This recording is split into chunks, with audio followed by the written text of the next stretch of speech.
Então, amados, como a gente tem feito nas últimas semanas, nos últimos meses, a gente vai abrir a nossa Bíblia em Efésios, ok?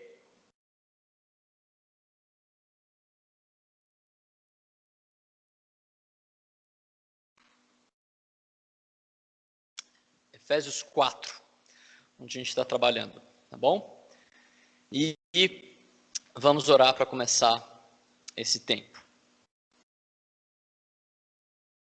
Senhor, obrigado, Deus. Nós adoramos ao Senhor, nós louvamos ao Senhor e reconhecemos a nossa total incapacidade de, por mais que a gente faça várias coisas, chegar 1 milímetro mais perto do Senhor. Mas glória ao Senhor, que veio todo o caminho até nós, se fez um de nós e sofreu por nós, foi obediente para nos salvar,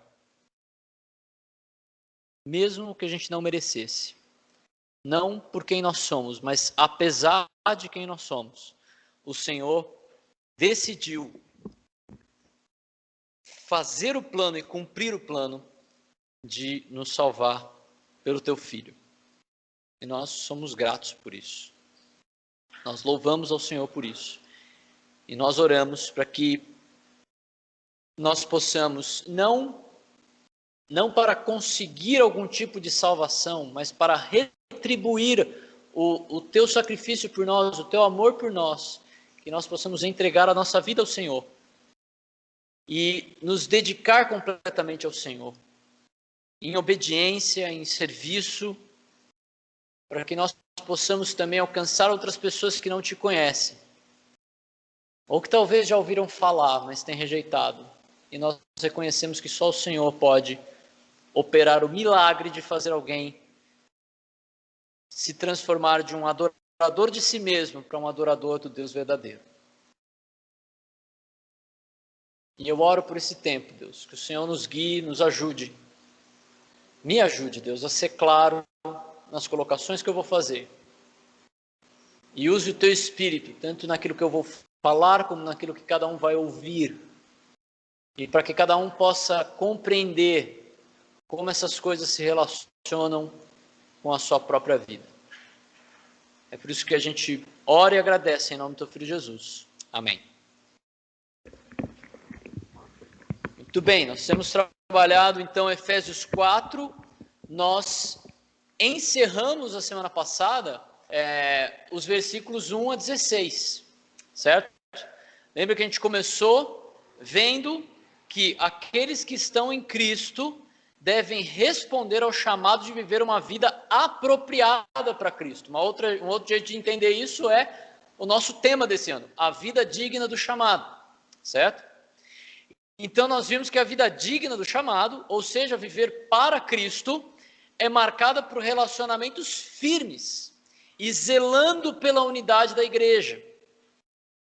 Além disso, a vida digna do chamado é uma vida de unidade na diversidade, que é demonstrada nas pessoas do Deus Trino. A gente viu que o próprio Deus é um exemplo para nós de unidade e diversidade. Você tem 3 pessoas, o Pai, o Filho e o Espírito, em uma só natureza divina, agindo em unidade, porém cada um em seu papel.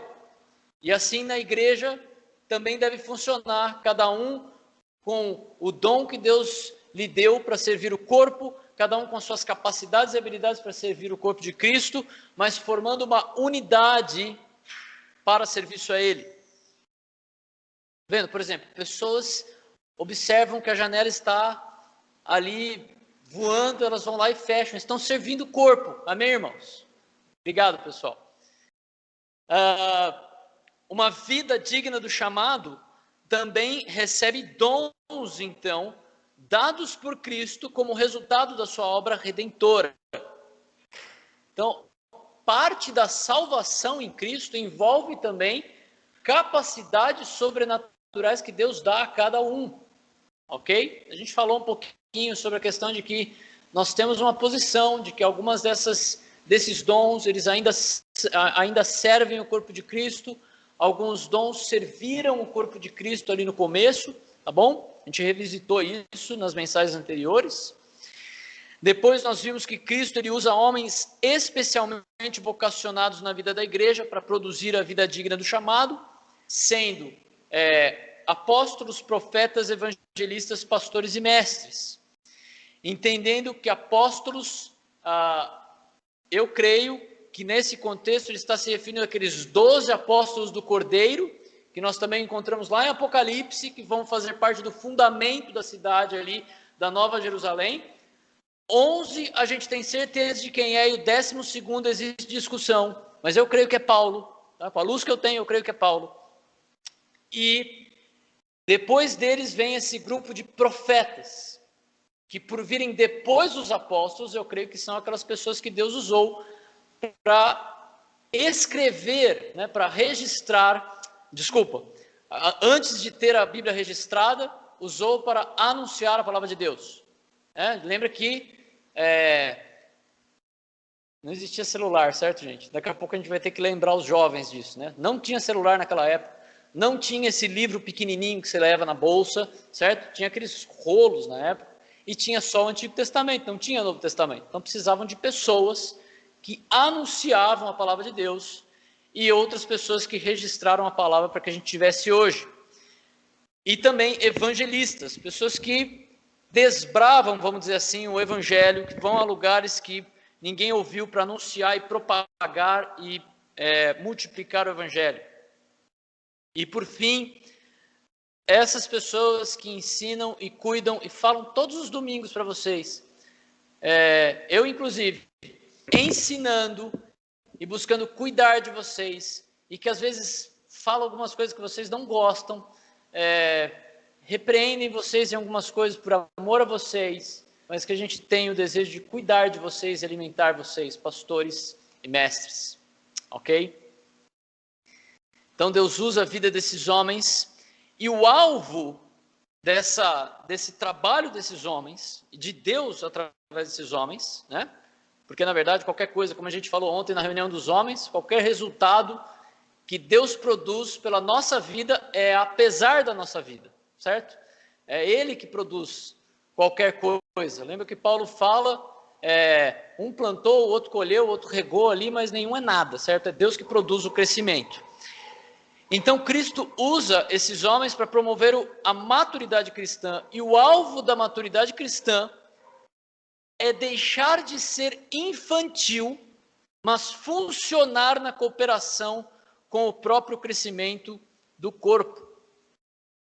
Aqui Paulo começa a introduzir a ideia do despojar e revestir, que vai ser uma ideia que vai acompanhar, a gente vai ver o resto do capítulo. A ideia de que nós temos que abandonar certas coisas como cristãos e nos revestir de algumas coisas como cristãos.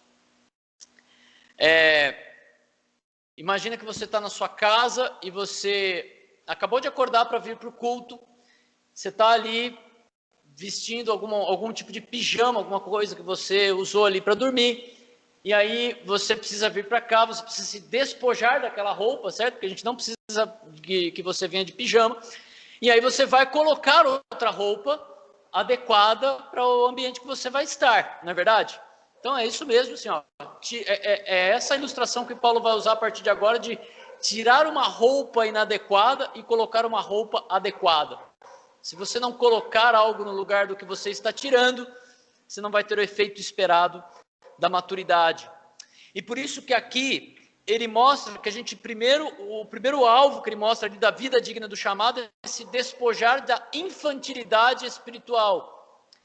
Ele ele usa aquela imagem do mar revolto, levando um barco de um lado para outro, com ventos de ensinos diferentes e artimanhas, né? Pessoas que realmente querem enganar pessoas com um suposto evangelho, mas você precisa se despojar da sua infantilidade para não ser como esse barco sendo jogado de um lado para outro, mas ser um barco que sabe o caminho que está trilhando.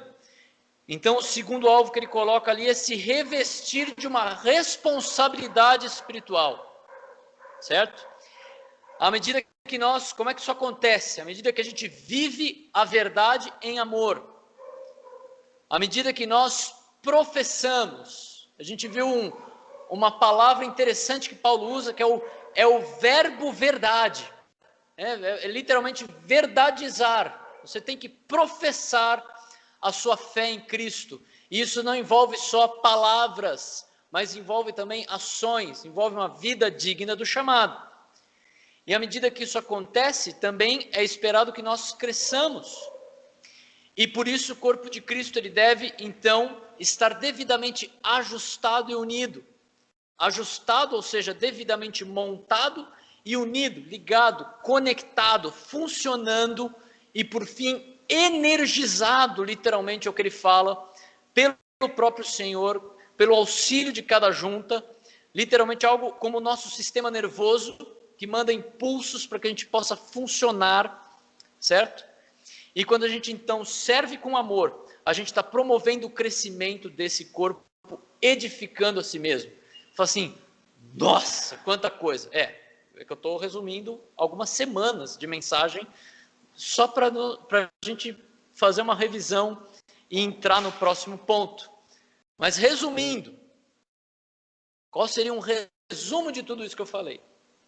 A vida digna do chamado é uma vida de unidade do corpo de Cristo, à medida que a diversidade de dons age para a edificação do corpo. Isso é basicamente o resumo do resumo do que a gente viu até agora nesse capítulo, ok? E agora a gente entra no texto de hoje, que são os versículos 17 a 24, que a gente vai ver uma parte deles hoje, e uma parte provavelmente semana que vem, se Jesus não voltar. Diz assim, versículos 17 a 24 de Efésios, capítulo 4. Isto, portanto, digo e no Senhor testifico, não vivam mais como os gentios que vivem na vaidade dos seus próprios pensamentos, tendo o seu entendimento obscurecido, separados da vida que Deus concede por causa da ignorância em que vivem, pela dureza do seu coração. Tendo se tornado insensíveis, eles se entregaram à libertinagem para, de forma desenfreada, cometer todo tipo de impureza. Mas não foi assim que vocês aprenderam de Cristo, se é que, de fato, ouviram falar dele e nele foram instruídos, segundo é a verdade em Cristo.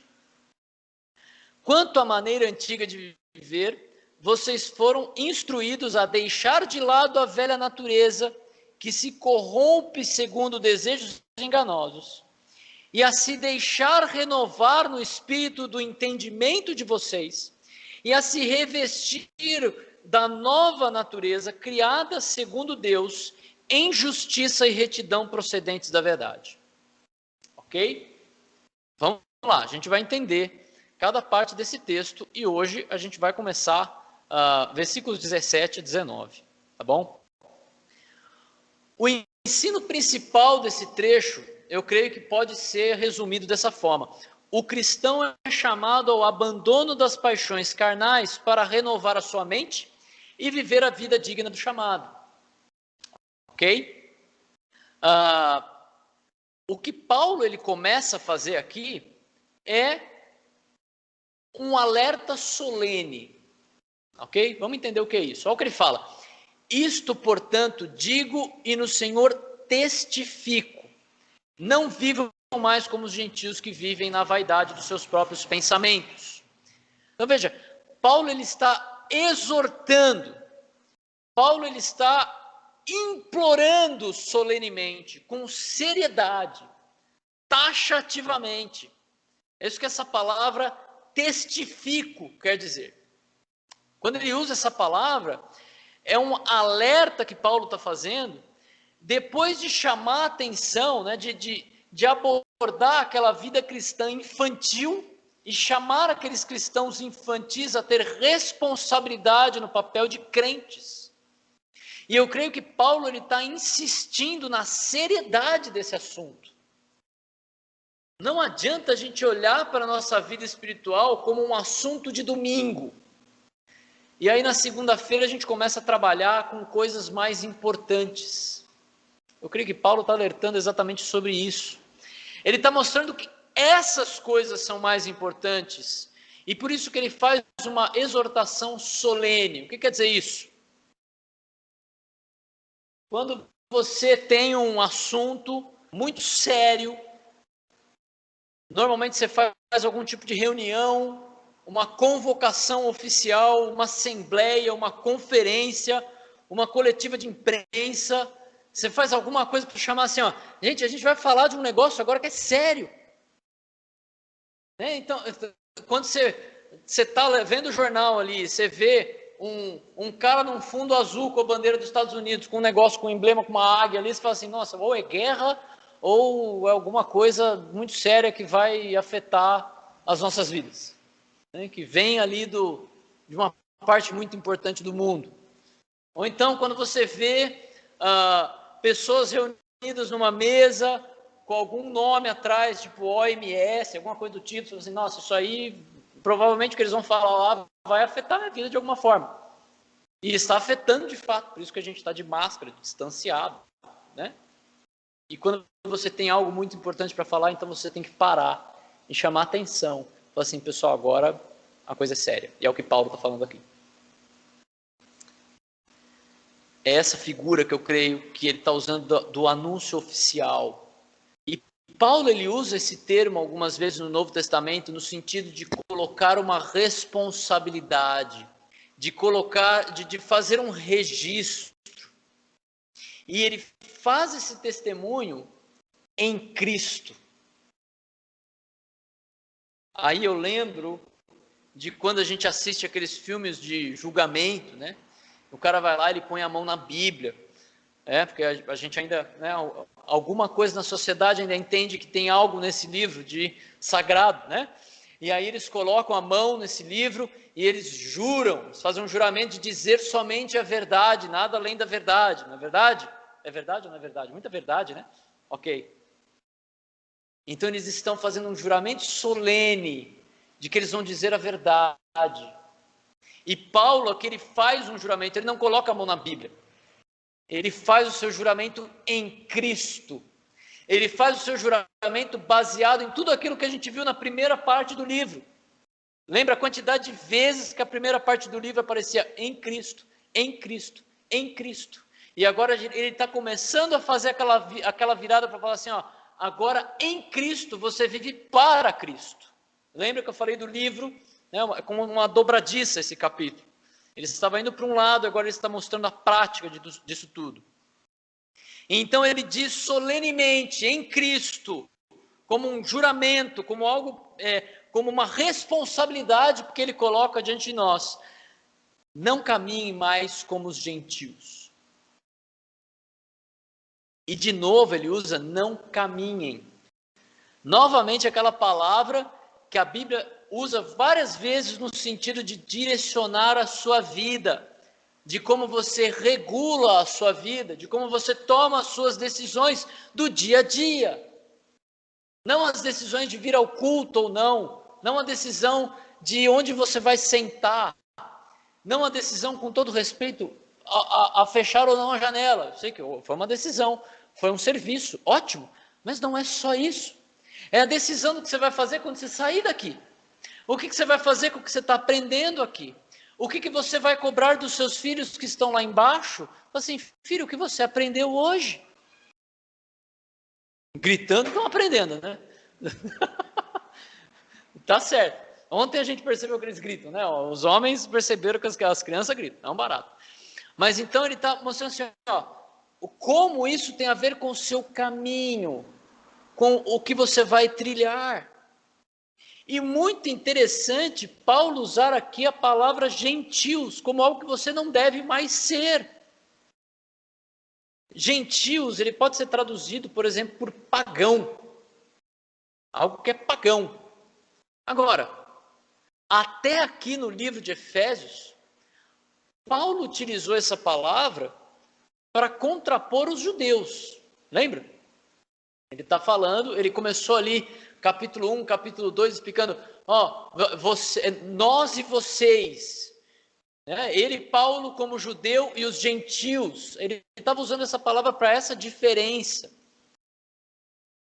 para explicar que então houve uma união de judeus e não judeus, ou gentios, para formar um novo povo, que é a igreja. E agora ele está falando à igreja, ele está falando a esse povo de judeus e gentios, e ele usa essa palavra para definir um grupo com o qual o cristão, com o qual a igreja não pode se identificar mais. Ou ainda, um grupo que representa o que eles eram antes de Cristo. O que eles eram quando eles não estavam em Cristo. Lembra de novo o contexto da cidade de Éfeso, né? A gente falou sobre isso. Uma cidade que era movida, inclusive economicamente, pela idolatria a deusa Ártemis ou Artemis. Tinha um templo naquela cidade, o pessoal fazia lá as suas miniaturas do templo, ganhavam dinheiro com isso, e aí começou a causar um rebuliço, porque as pessoas começaram a se converter, ninguém mais compra a miniatura ali, começa a mexer no bolso. Era uma cidade movida pela idolatria. E aí Paulo está usando essa palavra agora para se referir a isso. E é muito interessante também que Paulo, ele usa uma expressão aqui, não mais. Ou seja, a partir de agora. Mas ele está falando com a igreja. Ele está falando com pessoas que já passaram pela conversão. Ele usa aqui a mesma palavra que lá no versículo 14 ele usou, para que não mais sejamos como meninos inconstantes. E eu creio que isso pode indicar duas coisas. Primeiro, que há um momento decisivo na vida de uma pessoa em que ela decide, na dependência de Deus, não viver mais dirigindo a sua vida de maneira imprópria. E nós temos um nome para isso. Uma conversão, certo? Que a pessoa estava indo para uma direção e ela faz uma conversão, ela faz uma curva de 180 graus e ela agora está indo para outra direção. Essa pessoa, ela fugia de Cristo. Ela queria estar longe de Cristo, agora ela vira, ela quer estar em Cristo. Isso é um sentido que eu vejo nessa palavra. Agora, eu creio que aqui também serve de um alerta de Paulo, falando para cristãos. Porque cristãos, de fato, podem decidir viver uma vida espiritual estagnada ou até uma vida espiritual degradada. É um texto ruim, entre aspas, difícil, mas está lá. 2 Pedro 2, 20 a 22. Pois teria sido melhor que eles nunca tivessem conhecido o caminho da justiça, do que após conhecê-lo voltar atrás e se afastar do santo mandamento que lhes havia sido dado. Com eles acontece o que diz certo provérbio muito verdadeiro: o cão volta ao seu próprio vômito, e a porca lavada volta a rolar na lama. Portanto, se depois de terem escapado das contaminações do mundo mediante o conhecimento do Senhor e Salvador Jesus Cristo, se deixam enredar de novo e são vencidos, o seu último estado se tornou pior do que o primeiro. Amados, é possível um cristão se entregar novamente à devassidão. Eu não creio em perda de salvação, tá bom? Mas eu creio que aqui, no mínimo, ele está falando daquele cristão que Paulo fala que entra no céu através... como é que é? Ele entra no céu como que através do fogo. Exatamente, aquele cristão que entra no céu assim, ó. Ele entra ele entra apagando. Você fala, passou. No mínimo, eu creio que ele está falando sobre isso. Mas Paulo, ele nos oferece um alerta à seriedade da vida cristã para aqueles a quem ele acabou de dizer que deveriam deixar de ser crianças espirituais. Ele fala que vivem na vaidade dos seus próprios pensamentos, né? Ali no final, que vivem na vaidade dos seus próprios pensamentos. Os gentios, aqueles que não estão em Cristo, os pagãos, eles vivem, de novo, aquela palavra caminhar. Eles dirigem a sua vida, eles pautam as suas vidas em pensamentos falsos, fúteis, frágeis e depravados. Essa palavra é usada na tradução grega do Antigo Testamento para se referir a algo vazio, inútil. E a capacidade desse pagão de pensar, de julgar, de entender, de discernir verdades espirituais, ela é abalada por essas ideias vãs, falsas, depravadas e mentirosas. E Paulo está nos alertando em relação a isso. O cristão é chamado ao abandono das paixões carnais para renovar a sua mente e viver a vida digna do chamado. E nós estamos vendo aqui o alerta solene de Paulo para 3 fatores característicos de uma vida indigna. Primeiro fator é uma mente obscura. Tendo seu entendimento obscurecido, ele fala. Esse fator tem a ver com a vida de pensamento de um pagão. Ou vamos entender a vida de pensamentos de um descrente.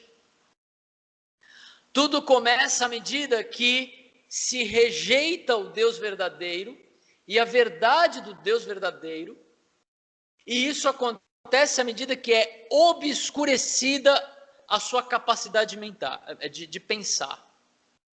Como se apagasse a luz, certo? E aí a sua capacidade de pensar, entender, de sentir e de desejar, ela é obscurecida. E repara, ele está falando de uma mente obscurecida, e ela é obscurecida, ela recebe essa ação. É algo externo que obscurece essa mente. O pecado é como uma névoa que não nos ajuda a enxergar as coisas e obscurece a capacidade de julgar as coisas, causando insensatez, deixando clara a tolice gerada por ideias que vão no sentido oposto daquilo que Deus deseja. Esse obscurecer, eu estou lembrando agora de um dia que a gente estava viajando com as meninas, a gente estava subindo um lugar muito alto, já à noite e com névoa, né? Então a gente não via 3 metros na frente do carro, né? E aquilo me obscurecia, e aí elas ficando com medo, e a Natália meio que assim, ó, tá com medo, mas fica quieta, né? Porque não ajuda. E aí, nossa, papai, não sei o quê, meio desesperado, porque a nossa visão estava obscurecida. E se eu tomasse uma decisão errada, eu virava errado, bati o carro. É esse o estado dessa mente obscurecida. Olha o que Romanos 1, 21 a 22 fala. Porque tendo conhecimento de Deus, não o glorificaram como Deus, nem lhe deram graças. Pelo contrário, se tornaram nulos no seu próprio raciocínio, e o coração insensato deles se obscureceu. Dizendo que eram sábios, se tornaram tolos. Exatamente o efeito do pecado e o efeito da rejeição do Deus verdadeiro que produz na mente de uma pessoa. Muito cuidado, né? Lembra que quando a gente vai tratar assunto difícil, a internet cai e tal, né? Vamos lá. Pense bem, amados. Após tantos anos de luta pela liberdade feminina, da dominação masculina, o mesmo movimento da diversidade, uma diversidade muito diferente do que Paulo defende na carta de Efésios, é verdade, toma tamanha proporção a ponto de homens supostamente se tornarem mulheres e poderem competir com mulheres no esporte feminino. E então, o temor da dominação masculina parece que chega num novo patamar, né? Porque agora as mulheres são dominadas no próprio esporte que é separado justamente pelas diferenças físicas. Sabe o que é isso, amados? Mentes obscurecidas. Dizendo-se sábios, tornaram-se loucos.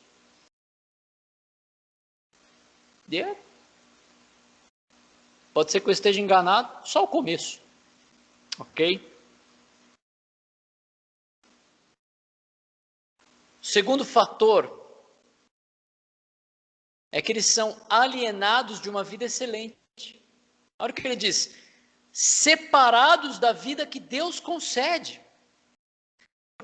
Pela ânsia em que vivem e pela dureza do seu coração. Essa mesma condição reprovável faz com que esse pagão seja separado de uma vida que Deus oferece.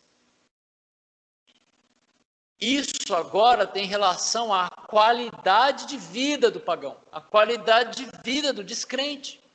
Ele está alienado. O que é um alien? Um alien é alguém de outro povo, né? Alguém de fora, certo? Ele está alienado, ele está separado dessa vida, ele está afastado da vida que Deus promove. Impedido de ter qualquer tipo de intimidade com o Deus Criador.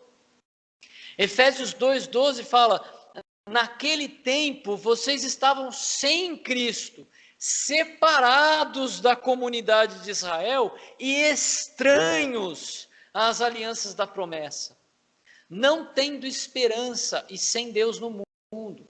É como se Paulo estivesse lembrando aqueles gentios que eles não deveriam ser como os gentios. Ou seja, eles não deveriam mais ser o que eles eram antes de estar em Cristo. E isso é sério. Isso é um assunto sério. É um assunto para você sair daqui pensando amanhã, depois de amanhã, depois de amanhã. Porque é um assunto sério. Não saia daqui esperando tratar de coisas mais importantes, amados. Porque Paulo está afirmando, isso é muito importante. Isso é algo solene, algo que ele está chamando a nossa atenção e colocando uma responsabilidade sobre as pessoas. E há duas coisas que causam essa separação. A primeira coisa que ele fala aqui é a ignorância. Né? Cadê? Isso, aqui ó. Por causa da ignorância em que vivem. A falta de conhecimento de Deus causa separação de Deus. A falta de conhecimento do Evangelho, do plano de redenção que nós homens vimos ontem, né? Não aquele plano meramente, não, Jesus morreu por você e se você crer você vai ser salvo. Isso é uma parte do plano, mas aquele plano muito maior. Deus elegeu você antes da fundação do mundo, para que você tivesse uma vida transformada, para que você vivesse a eternidade com Cristo. Esse é o plano da redenção, muito maior do que, levanta a mão se você aceita Jesus. A falta de conhecimento da santidade, da justiça de Deus, a falta de conhecimento do seu plano de mandar Cristo morrer por nós, para sermos salvos da condenação do nosso pecado, uma vez que ela recaiu em Cristo. E agora o conhecimento que a gente precisa entender é que, apesar disso, o conhecimento intelectual não significa nada também sem a disposição para se arrepender. Porque ele fala de um outro fator que causa essa separação, que é a dureza do coração. Ele fala, por causa da ignorância em que vivem e pela dureza do seu coração. Paulo, ele também menciona essa dureza como um coração que mantém a pessoa separada de Deus. A pessoa, ela recebe a informação, ela recebe o conhecimento necessário em relação ao evangelho, mas rejeita. E ela se torna insensível, ela se torna obstinada. Ela não quer negar as suas vontades, os seus desejos, aquelas coisas que talvez ela entenda que inclusive a afastam de Deus. Uma vez eu ouvi a história de uma pessoa que recebeu aconselhamento por um bom tempo, compreendeu racionalmente o evangelho, e depois de muito tempo de aconselhamento, a pergunta que aquela pessoa fez para um pastor foi a seguinte: mas pastor, então, eu vou ter que deixar a minha cervejinha?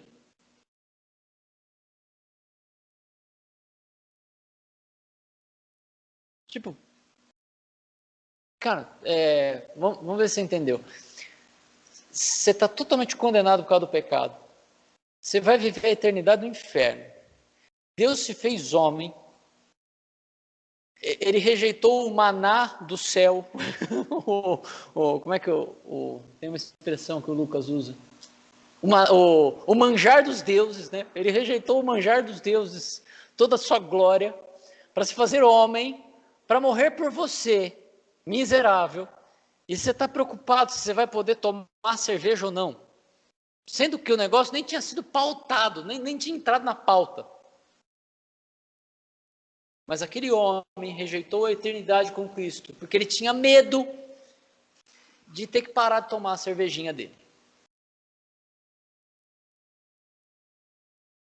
Triste, mas é verdade. Coração duro, obstinado.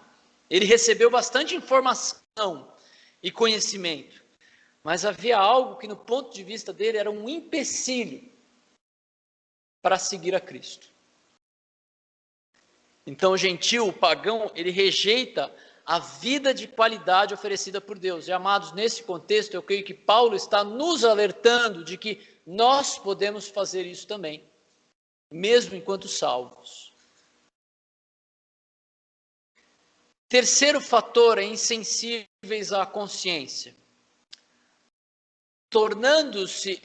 Tendo se tornado insensíveis, se entregaram à libertinagem para de forma desenfreada cometer todo tipo de impureza.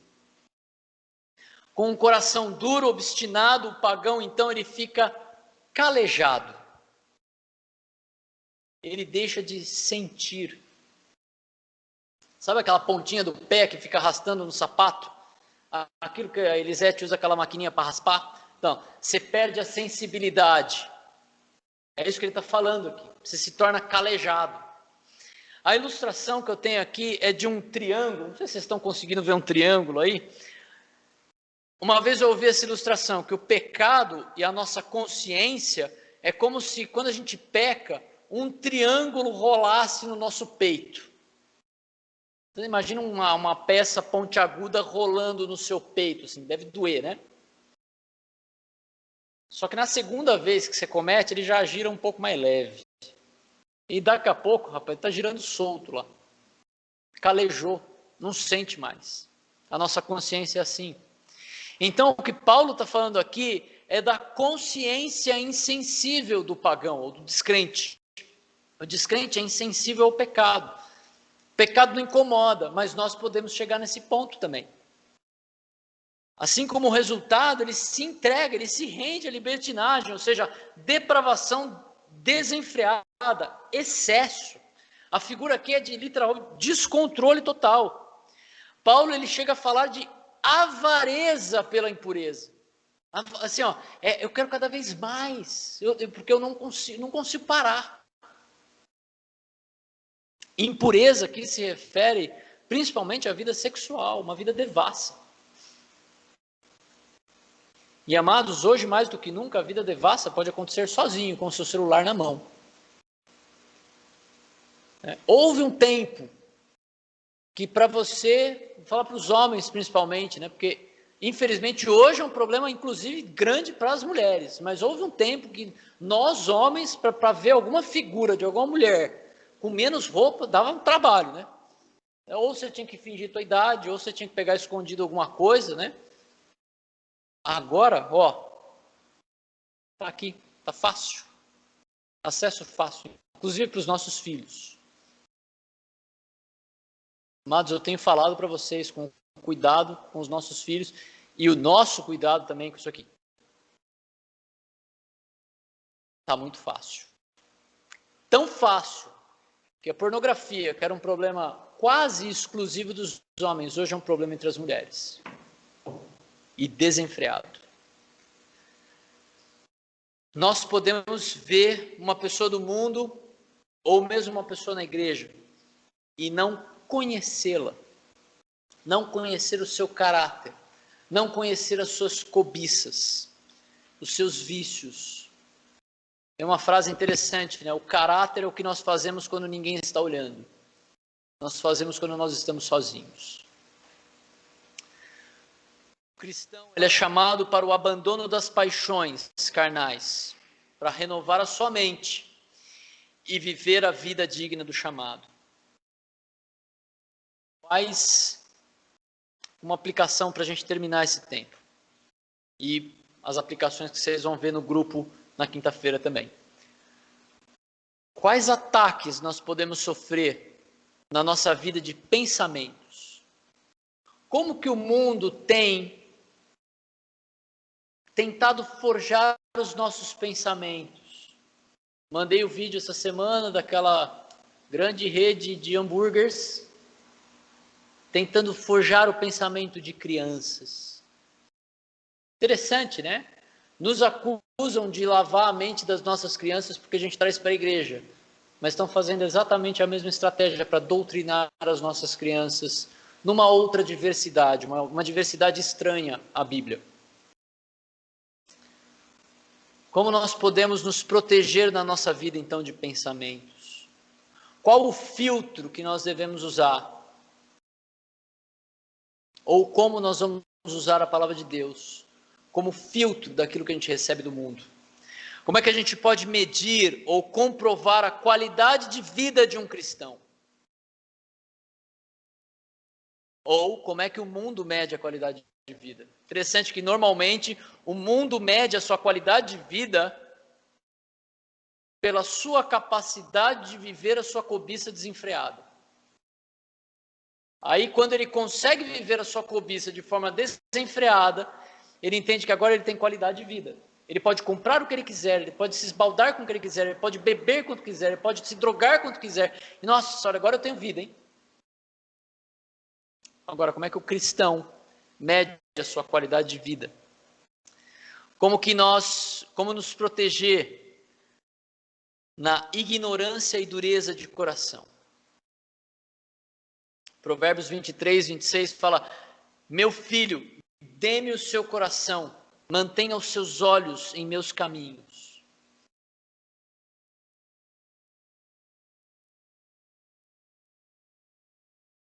Amados, a nossa vida diária de oração, de devocional diário, se esse aqui é o único alimento espiritual que você recebe durante a semana, você vai morrer de fome, você vai definhar, a sua vida espiritual vai como é que é o músculo, quando ele vai atrofiar, olha o cérebro atrofiando, ele vai atrofiar, se você não exercita, lembra o texto de Hebreus, né? Vocês só tomam leitinho porque vocês não se exercitam. Como é que nós podemos exercitar, então, a nossa consciência para que ela não fique calejada? Como é que a gente pode fazer para realmente olhar o nosso pecado e ter nojo dele? A ponto de, quando nós cairmos, aquilo doer. Para que a gente não se torne calejados na nossa consciência. Vamos orar. Senhor, Obrigado novamente pela tua palavra. Obrigado porque o Senhor não nos deixou no escuro. E ajuda-nos, Deus, a batalhar pela nossa vida com seriedade, Deus, entendendo a seriedade do que o Senhor deseja promover em nós. Entendendo a seriedade das tuas verdades, entendendo a seriedade das coisas que o mundo tem colocado diante de nós e que estão contra as suas verdades. Ajuda-nos a proteger as nossas mentes, proteger as mentes dos nossos filhos, das nossas esposas, das nossas famílias. Ajuda-nos a encher a nossa mente com a tua palavra, para que a gente não se deixe encher por ideias do mundo, que tem nos afastado do Senhor, ou que podem fazer isso. Também, Deus, ajuda-nos a enxergar a qualidade de vida que o Senhor tem para nós, que muitas vezes é diferente da qualidade de vida que o mundo enxerga. Ajuda-nos a ter esse equilíbrio de até onde a gente pode viver nesse mundo e desfrutar desse mundo, e até onde há coisas que nós não vamos desfrutar, porque não são qualidade de vida de fato. Ajuda-nos a entender na sua palavra a qualidade de vida do seu filho, para que nós possamos ser como ele. E também ajuda-nos, Deus, a nos proteger da ignorância e da dureza do nosso coração.